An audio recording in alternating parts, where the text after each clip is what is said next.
وہی ہے جو تمہیں دکھاتا ہے بجلی ڈرانے کے لیے بھی اور امید کے لیے بھی. اور یہ جو بجلی چمکتی ہے یہ اللہ کی تسبیح بیان کرتی ہے حمد کے ساتھ. اللہ اکبر کبیرہ الحمد للہ کثیرہ وسبحان اللہ بکرۃ واصیلا.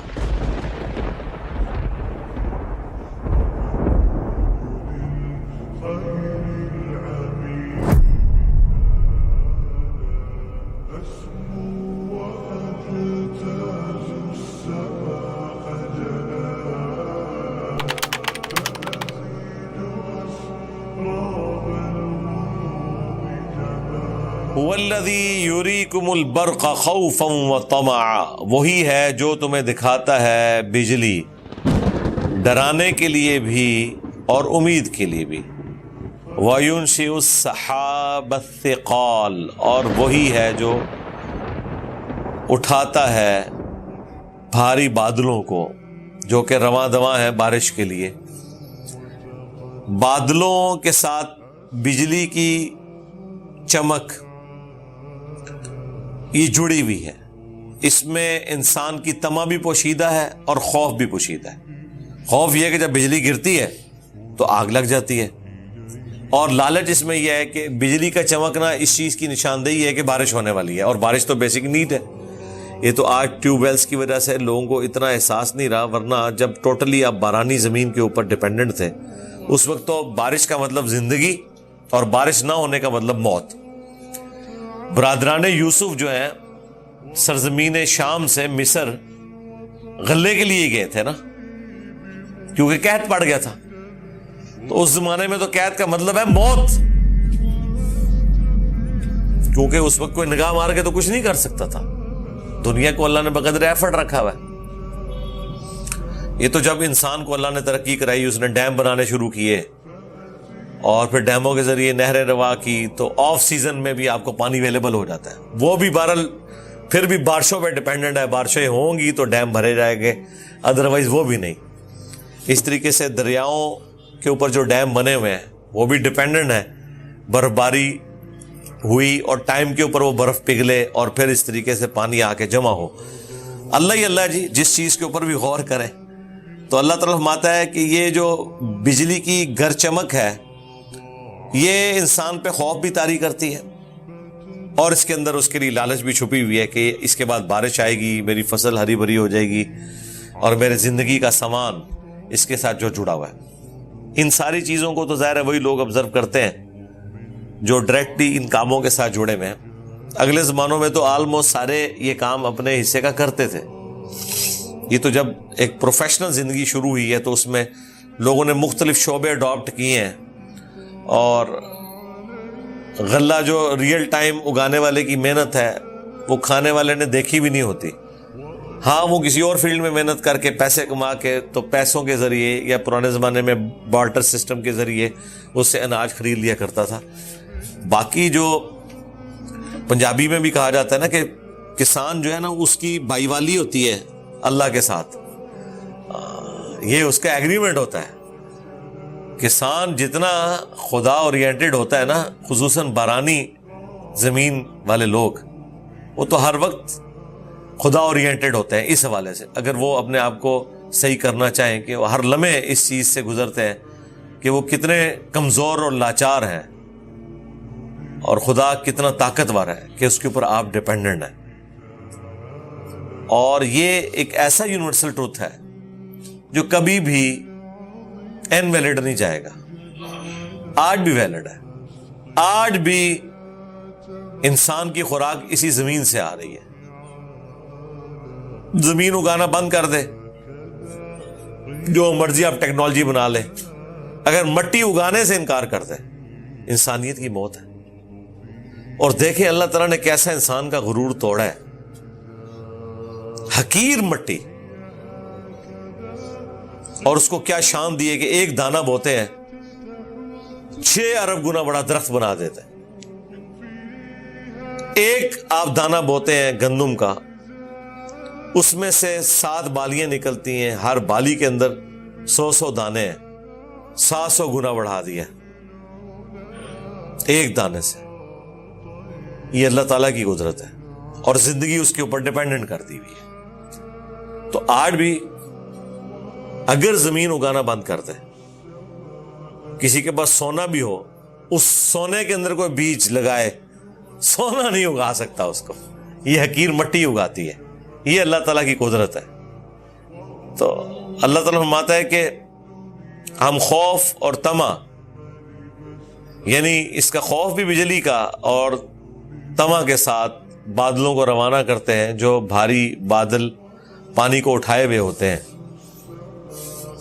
انسان اس کی طرف متوجہ رہتا ہے. آج بھی آپ دیکھیں جہاں پہ ٹورنیڈوز آتے ہیں, ہوائی جھکڑ چلتے ہیں اور بڑی تیز آسمانی بجلی گرتی ہے, کس طریقے سے وہاں پہ آگ لگ جاتی ہے. آسٹریلیا میں, امریکہ میں تو کئی ہفتوں تک جنگلوں میں آگ بھڑکتی ہے. وہ بہت کم ہوتا ہے کہ کسی انسان کے لگانے سے ہو. ان جنگلوں میں تو کوئی آبادیاں اس طرح نہیں ہوتی ہیں. یہ عموماً جو آپ جنگلات کی آگ دیکھتے ہیں نا, وہ آسمانی بجلی کی وجہ سے آگ لگی ہوئی ہوتی ہے. کہیں پہ بجلی گری, بس سپارک ہو گیا, اور اب جنگلوں کے جنگل ختم ہو رہے ہیں. ان کو بجھانے کے لیے آپ کو بڑی ایفرٹ پٹ کرنی پڑتی ہے. میں تو کہتا ہوں اللہ کا شکر ہے کہ وہ قدرتی آفات جس سے امریکہ گزر رہا ہے, پاکستان تو اس کا تصور بھی نہیں کر سکتا. یہ انہوں نے ہی سب کچھ سنبھالا ہوا ہے. یعنی آپ مجھے بتائیں ایک ٹورنیڈو پھر جائے, 80,000 سال پیچھے ٹور گئے. وہاں آئے دن یہ ٹورنیڈوز, پھر سمندری جو طوفان آتے ہیں وہ الگ سے, پھر جو برف باری ہوتی ہے, پورے ریل کے ٹریک صاف ہو جاتے ہیں. باقاعدہ انہوں نے ٹرینیں اس طرح ڈیزائن کی ہوئی, آگے انجن کے آگے وہ ہر چیز لادا کرتا ہے. مجھے بتائیں یہاں پہ تھوڑا سا پانی کھڑا ہو جائے اور ٹریک گیلا ہو جائے تو ٹرینیں کئی دن نہیں چلتی. یہاں پہ اگر برف باری اس طریقے سے ٹریکس کے اوپر ہونا شروع ہو جائے, اس طرح کے زلزلے ٹورنیڈوز آنا شروع ہو جائیں, اور جو آگ وہاں پہ جلتی ہے, جو فائر فائٹنگ والا معاملہ ہے, وہ تو آپ امیجن بھی نہیں کر سکتے. تو اللہ تعالیٰ نے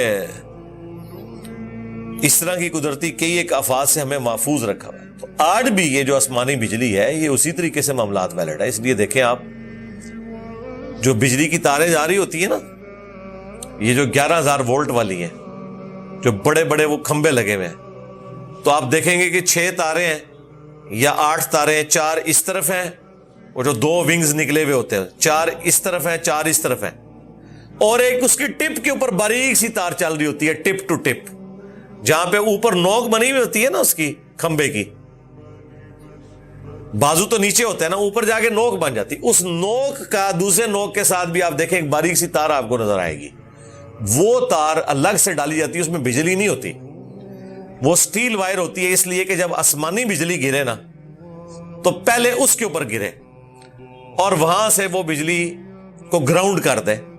اگر وہ تار اوپر نہ ہو تو بجلی کی تاروں کے اوپر جب آسمانی بجلی گرے گی تو وہ تو تاریں ٹوٹ جائیں گی. وہ اتنی لمبی تاریں, ان کو دوبارہ ریپیئر کرنا آپ سوچ سکتے ہیں. پہاڑوں کے اوپر جو تاریں لگائی ہوئی ہیں, اتنی وزنی تار ہے, وہ کتنے دنوں کی ایفرٹ سے وہ تار کو تار سے ایک کنڈے سے دوسرے تک جوڑتے ہیں. اگر وہ ٹوٹ جائے تو اس کو جوڑنے کے لیے اور دوبارہ اتنی وزنی تار کو اتنی بلندی پہ لے کے جانے کے لیے پہلے تو رول کھول کے ہوتا ہے. یہ کھلی ہوئی تار, اس کو پہلے رول پہ چڑھائیں گے اور کتنی ایفرٹ پٹ کریں گے. اسی انہوں نے سسٹم ڈیولپ کیا کہ آپ اوپر سے وہ تار چلائیں تاکہ آسمانی بجلی گرے. اس کا اللہ نے رول رکھا ہے. دیکھیں اللہ تعالیٰ نے یہ سارے جو سائنسی قوانین ہیں, خدائی قوانین, ان کو اتنا محکم بنایا کہ یہ بدلتے نہیں ہیں. انسان نے جب دریافت کر لیا ویسے ہی ہونا ہے. یہ قدرت کا قانون ہے کہ جب آسمان سے بجلی گرے گی نا تو سب سے پہلے اس جگہ پہ گرتی ہے جو سب سے بلند جگہ ہوتی ہے. یہ اصول ہے. یہ نہیں ہوگا کہ آسمانی بجلی اس سٹیل وائر کو چھوڑ کے تو آگے بجلی کی تار پہ گرے کوئی شرارت کرنے کے لیے. نہیں, یہ ہے وہ چیز جو اللہ تعالیٰ فرماتے ہیں ہم نے ہر چیز انسان کے لیے مسخر کر دی ہے, اس کی خدمت میں لگائی ہوئی ہے, وہ اسے ہٹ ہی نہیں سکتی. ایک چھوٹا سا بچہ اتنے بڑے اونٹ کو ناک میں نکیل ہے, وہ رسی سے پکڑ کے چل رہا ہے. اگر اونٹ کو پتا چل جائے کہ یہ کیا, اس کا تو ابا بھی شاہی کوئی نہیں, تو وہ نکیل کے ساتھ چلے گا، لیکن اللہ نے مسخر کر دیا، چلتا جاتا ہے. بیل، گائے، بھینسیں کتنی طاقتور ہے، بس وہ چل رہی ہیں، اللہ نے مسخر کر دی ہوئی ہے. اس طرح کائنات میں جتنی چیزیں اللہ تعالیٰ نے مسخر کی ہوئی ہیں، جو اللہ تعالیٰ نے ان کے لیے قوانین بنائے ہیں وہ ان کی پابند ہے. یہ گھروں میں جب آپ سولر سسٹم لگاتے ہیں تو اب ظاہر ہے وہ پلیٹیں اتنی مہنگی ہیں، ملینز آف روپیز لگتے ہیں. تو گورنمنٹ نے قانون بنایا ہوا ہے کہ وہاں بھی آسمانی بجلی کو روکنے کے لیے ارتھ ریسٹر لگانا ہے، اوپر ٹاپ کے اوپر لگا ہوتا ہے، وہ تانبے کا بنا ہوا، پھر اس کے ساتھ سے وائر گراؤنڈ ہوتی ہے، اس کو آپ نے سب سے بلند والی جگہ پہ لگانا ہے. جو بیچارے سائنس کے طالب علم نہیں ہیں یا انہیں پتہ نہیں ہے، وہ بس پلیٹوں کے ساتھ ہی کہیں ایک کونے پہ لگا کے چلے جاتے ہیں. ہم جب کسی کو بتاتے رہے کہ بھئی آپ نے یہ پلیٹیں جب لگوانی ہے نا، تو پلیٹ کا جو سب سے اونچے والا حصہ ہے اس سے بھی اونچا ہونا چاہیے، کیونکہ اگر وہ آپ نے سائڈ پہ لگایا اور پلیٹ اونچی ہے تو آسمانی بجلی پہلے پلیٹ پہ گرے گی. اس نے یہ تو نہیں کہنا کہ میں تلاش کراں بھی تسی کہڑا میرے سے کہڑا رستہ رکھے ہے، میں کہڑے برتن ہی کھانا ہے. نہیں، اس کو اللہ نے ایک قانون کا بند کیا کہ تو نے اس جگہ پہ گرنا ہے جو سب سے اونچی ہے. اس لیے وہ جو پورشن ہے نا اس کا، وہ اونچے والے پورشن پہ لگا ہونا چاہیے، تاکہ جب آسمان سے بجلی گرے اس پہ گرے اور آپ کی پلیٹیں بچیں. ادروائز پلیٹیں اگر آپ کی جل جاتی ہیں یا ان کے اوپر آسمانی بجلی گرتی ہے، وہ تو آپ نے لگائی ہوئی ہے 20-25 سال کے لیے، تو سارے کا سارے پھر ڈوب گیا. لیکن دیکھیں سائنٹسٹ نے کتنی محنت کے ساتھ ان معاملات کو مینج کیا، انہوں نے ایک ایک چیز کو کاؤنٹر فار کیا ہوا ہے. انسان نے بھی جو یہ قدرت سے لرن کیا ہے، ایسے SOPs بنائے ہیں، اسٹینڈرڈ آپریٹنگ پروسیجرز، کہ اس میں غلطی کے چانس نہیں ہوتے اگر ان چیزوں کو فالو کیا جائے.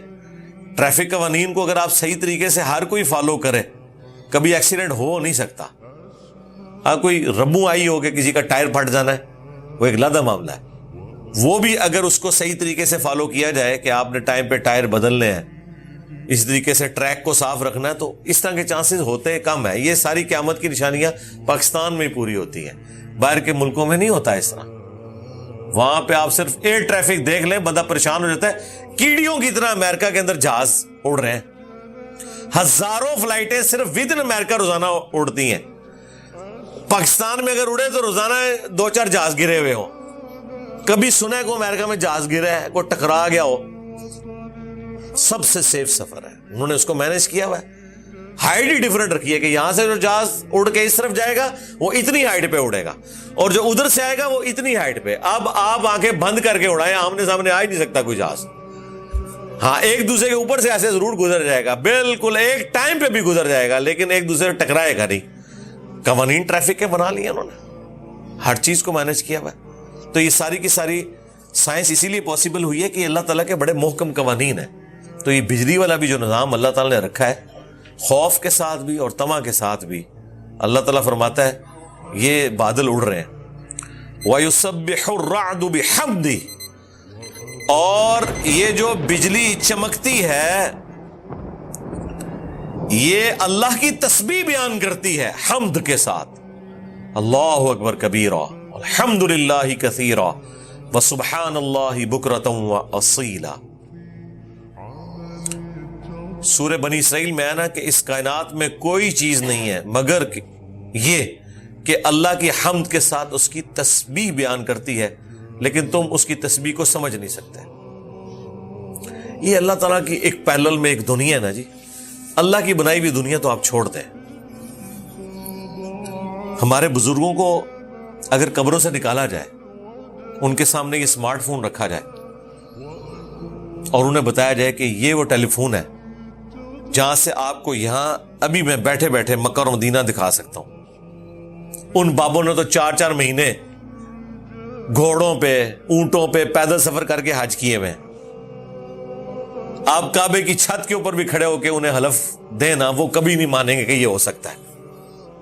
کہیں گے کیسے پاسبل ہے؟ لیکن آج ہمارے بچے کو بھی پتا ہے، اس لیے کہ اس کے پاس یہ نالج ہے نا. یہ ایک لعنت ہے دنیا ہے جو انسان نے اللہ کی دی ہوئی عقل سے ڈیولپ کر لی ہے، اسی کائنات کو مسخر کیا ہے، اور آپ ویڈیو کانفرنسنگ کر سکتے ہیں، 10,000 کلومیٹر دور کر سکتے ہیں۔ ایون امریکہ نے تو آپ کو وہ ڈیٹا بھی فری دیا ہوا ہے کہ آپ اس وقت بھی ریئل ٹائم دے سکتے ہیں کہ دنیا میں کتنے جہاز ہیں جو ہوا میں اڑ رہے ہیں اور کون سی فلائٹ کدھر جا رہی ہے، یہ فری ڈیٹا اویلیبل ہے۔ یہ سارا سیٹلائٹ کا system, G P S, global positioning system, جس کے ذریعے جہاز جو ہے وہ اپنا راستہ تلاش کرتے ہیں، ورنہ تو جہاز لینڈ ہی نہ کرے۔ یہ کوئی سڑک والا معاملہ تو نہیں ہے، جہاز رات کو بھی اڑتا ہے، سامنے کو پائلٹ کو دیکھ کو تو نہیں اڑا رہا ہوتا کہ میں ادھر سے جگہ پہ کرنا ہے، وہ سارے کا سارا جی پی ایس کے اوپر چل رہا ہے۔ وہ فری انہوں نے سیٹلائٹ دیے میں کہ اس سے وہ سگنل لیتے ہیں، انہیں پتا ہے یہاں سے آپ نے اڑنا ہے، اتنے گھنٹے میں آپ نے فلاں جگہ اتر جانا ہے۔ اب یہ سارے سسٹم ہمارے بزرگوں کو تو نہیں پتا، ان کے سامنے کرے وہ کہتے ہیں یہ ہو ہی نہیں سکتا۔ بس اس کو آپ دیکھیں، یہ تو انسان کی بنائی ہوئی دنیا ہے اور ایک خدا کی بنائی ہوئی دنیا ہے جس میں اللہ تعالیٰ کہہ رہا ہے کہ کائنات کی ہر چیز اللہ کو یاد کر رہی ہے، تو ہو رہا ہے ایسے، لیکن اللہ فرماتا ہے تمہیں نہیں پتا۔ جس طرح تمہارے بزرگوں کو نہیں پتا نا کہ موبائل کیا کام کرتا ہے، الیکٹرو میگنیٹک ویو سے کیا ہو جاتا ہے، اس طرح تمہیں بھی نہیں پتا کہ یہ جو بجلی چمک رہی ہے یہ میرا ذکر کر رہی ہے۔ اب انسان کے مجھے نہیں سنائی دے رہا، نہ سنائی دے، یہ وکھرا جہاں ہے اللہ کا۔ ہاں، اللہ تعالیٰ نے اس کی جو حمد والا معاملہ رکھا ہے وہ تو صحیح بخاری میں حدیث ہے، عبداللہ ابن مسعود کہتے ہیں ہم نے نبی علیہ السلام کے ساتھ بسا اوقات اس حال میں کھانا کھایا کہ ہم جو لقمہ اٹھاتے تھے اس میں سے ہمیں تسبیح کی آواز آتی تھی، صرف حضور کی برکت کی وجہ سے، کیونکہ صحابہ کرام کے ایمان کو اللہ نے بڑے لیول پہ لے کے جانا تھا، کیونکہ انہوں نے نبی علیہ السلام کا پیغام آگے پہنچانا تھا نا۔ تو لقمہ بھی ذکر کرتا ہے، یہ جو بجلی چمکتی ہے یہ بھی اللہ کا ذکر کرتی ہے۔ ہر دنیا میں کوئی بھی آواز ہے، چاہے ہمیں سنائی دے یا نہ سنائی دے، اللہ تعالیٰ کی حمد کر رہی ہے ہر چیز۔ تو اللہ تعالیٰ کہہ رہا ہے کہ یہ الرعد، یہ وہ لفظ بھی آ گیا الرعد، جس کی وجہ سے اس سورت کا نام سورۃ الرعد ہے۔ وہ حمد کرتی ہے، اس کی تسبیح کے ساتھ بیان کرتی ہے۔ والملائکۃ من خیفتہ، اور فرشتے بھی اس کے خوف سے اس کی تسبیح کرتے ہیں۔ وَيُرْسِلُ الصَّوَاعِقَ، اور اللہ تعالیٰ ہی کڑکتی بجلیاں بھیجتا ہے۔ فَيُصِيبُ بِهَا مَن يَشَاءُ، پھر وہ گراتا ہے جس پہ چاہتا ہے۔ وَهُمْ يُجَادِلُونَ فِي اللَّهِ، اور لوگ اللہ تعالیٰ کے بارے میں جھگڑا کر رہے ہیں۔ وَهُوَ شَدِيدُ الْمِحَالِ، جبکہ وہ ایسا ہے جس کی پکڑ بہت سخت ہے۔